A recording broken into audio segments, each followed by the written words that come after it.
बहुत सारे जुमलेबाज आपको दिखेंगे। आज जुमलोबाजों के सरदार आपके क्षेत्र भी आए थे कि बीजेपी को जो अपोज करते हैं दिन के उजाले में, वो रात के अंधेरे में कितने उनसे मिले हुए हैं, ये समझना जरूरी है। यहाँ वो राजा सिंह के खिलाफ कैंडिडेट नहीं उतारते। क्यों नहीं उतारते? क्यों आप भाजपा का भला कर रहे हैं? क्योंकि असलियत ये है कि रात के अंधेरे में आप पूरी तरह से भाजपा की बी टीम है। जब भाजपा की सरकार को अनर्गल गलत सलत कानून पास करने होते हैं देश के संसद में, सबसे पहले खड़े होने वाली पार्टीज उनके साथ में से एक बीआरएस है। और मजबूर किया है कि बाकी राजनीतिक दल, मोदी जी जैसे लोग उसको कॉपी करके अपने मैनिफेस्टो में डालें। बीजेपी की यहाँ पे ना कोई भूमिका है, ना उनका शायद खाता भी खुलेगा। पूरा आइडिया ये प्रेस कॉन्फ्रेंस करने का या इसके जैसी प्रेस कॉन्फ्रेंस करने का जो मैं या मेरे सहयोगी लोग पूरे राज्य में कर रहे हैं, उसका आशय सिर्फ ये है कि 10 साल से एक सरकार चल रही है तेलंगाना में, जब से तेलंगाना बना है।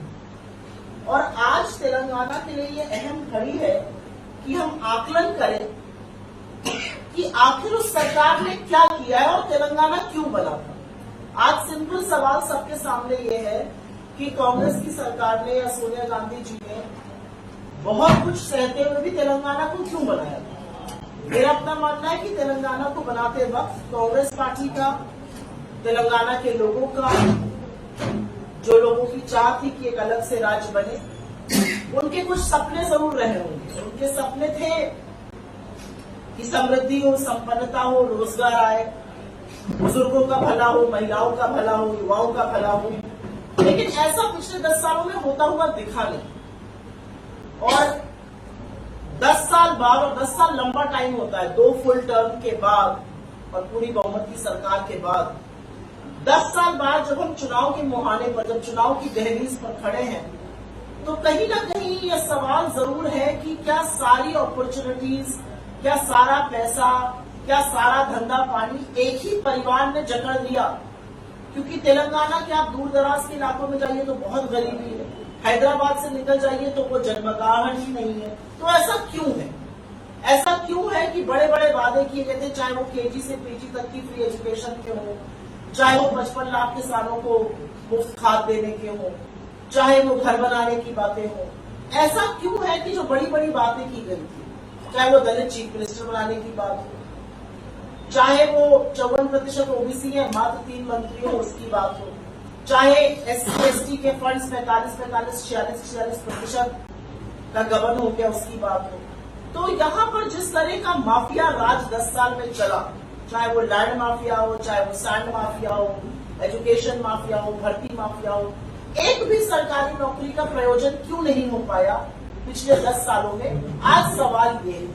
और तेलंगाना क्यों बना था, हम जो कह रहे हैं वो उसका जवाब है। कांग्रेस पार्टी का मानना है और एक ट्रैक रिकॉर्ड के साथ आते हैं। बहुत सारे जुमलेबाज आपको दिखेंगे। आज जुमलोबाजों के सरदार आपके क्षेत्र भी आए थे, बड़े बड़े जुमले, बड़े बड़े प्रॉमिस करके गए होंगे। तो आज सवाल यह है कि क्या मुद्दे की बात हो रही है इस चुनाव में? मुझे लगता है हम मुद्दे की बात कर रहे हैं। और मैं 2 मिनट में थोड़ा सा आपका वक्त लेकर सिर्फ आपके माध्यम से जनता को बताना चाहती हूँ कि कांग्रेस क्या करने के लिए प्रतिबद्ध है। और हमारा एक ट्रैक रिकॉर्ड है। हम जुमला बोल तो चले नहीं जाएंगे। बगल में कर्नाटका है, पता कर लीजिए। हमने यहाँ पर महालक्ष्मी योजना लॉन्च करी, 2500 रुपए महिलाओं के खाते में आएंगे, 500 रुपए का सिलेंडर मिलेगा, राजस्थान में दे रहे हैं। और फ्री में बस सेवा मिलेगी, कर्नाटका में दे रहे हैं। हम छत्तीसगढ़ में बेरोजगारी भत्ता देते हैं, हमने कहा हम यहाँ पर भी 5 लाख का एक कार्ड देंगे वयस्क को, जिसको जब तक नौकरी ना मिले वो पैसा उसके पास रह सके। हमारा गृह ज्योति योजना 200 यूनिट बिजली के मुफ्त है, जिससे करीब 90 से 95% परिवारों को उसका लाभ मिलेगा।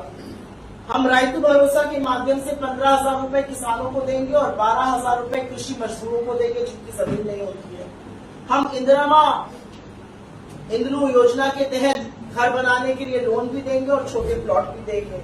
और चरखा के तहत जो 2,000 रुपए मात्र मिलते हैं बुजुर्गों का, वो पेंशन बढ़ाकर 4,000 की करेंगे। और जैसे राजस्थान में 25 लाख की स्कीम चला रहे हैं, यहाँ पर भी हेल्थ के लिए 10 लाख की स्कीम चलाई है। क्या हम ये कोई एहसान कर रहे हैं तेलंगाना पर? मुझे नहीं लगता। मुझे लगता है तेलंगाना के जो राजस्व है, तेलंगाना का जो पैसा है, वो तेलंगाना की जनता का पैसा है। तेलंगाना की जनता का पैसा तेलंगाना के काम में लगना चाहिए था। सरप्लस स्टेट से शुरू हुआ तेलंगाना, आज 5 लाख रुपए, करोड़ रुपए यहाँ पर लोगों के ऊपर कर्जा है।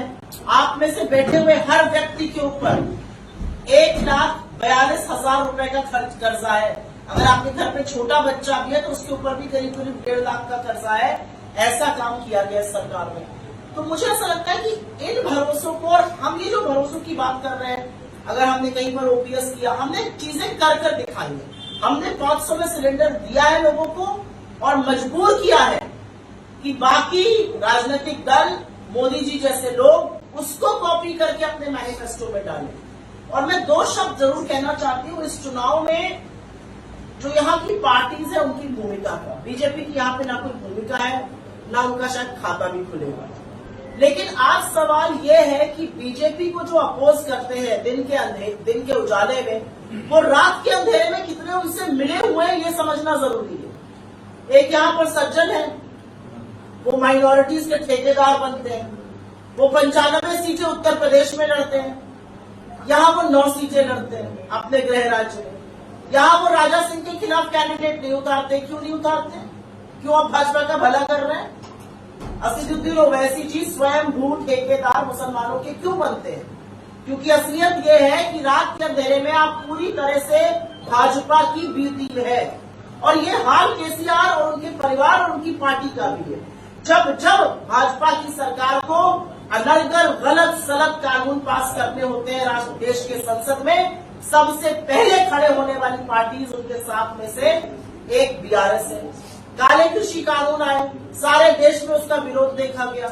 नेशनल दस्तक की आपसे गुजारिश है कि अगर इसको बचाना चाहते हैं तो नेशनल दस्तक को सब्सक्राइब करने के लिए रेड कलर के सब्सक्राइब बटन को दबाएं, फिर बेल आइकन की घंटी दबाएं।